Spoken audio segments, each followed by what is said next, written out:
Are you feeling trapped in your relationship, like you don't have a choice but to stay?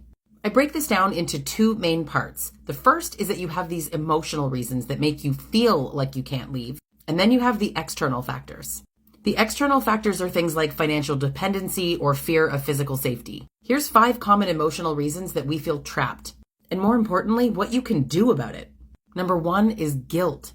Ultimately, it's false guilt, and this is an incredibly common emotional trap.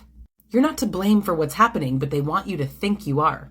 Break free from this by recognizing your worth and that what you're feeling is not guilt, but false guilt. Number 2 is fear of loneliness.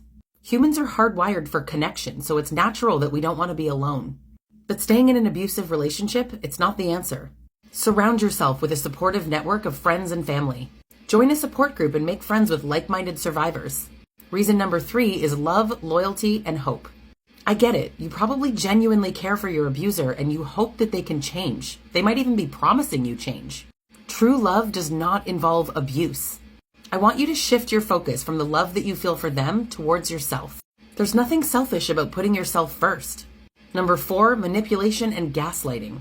Narcissists and abusers twist your reality and they make you doubt your own perceptions. You're not even sure if you're being abused, let alone if you should leave or stay. Listen to how you're feeling. Trust your own instincts. Your feelings are valid. Remember that your abuser has a vested interest in you thinking that the problem is you. The confusion that the narcissist creates is what creates cognitive dissonance. And that dual reality is really hard to break free from.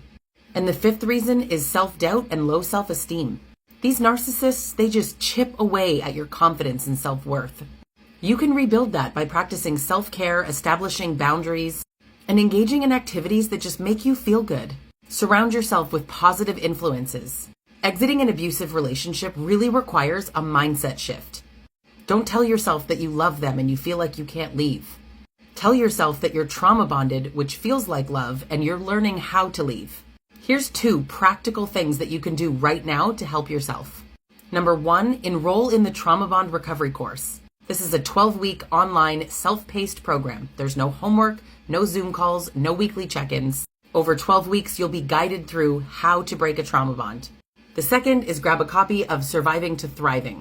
This is a workbook written by clinical psychologist Dr. Carrie McAvoy and myself to help victims of abuse escape the 6 biggest obstacles that victims face. You can do this. This doesn't have to be your life.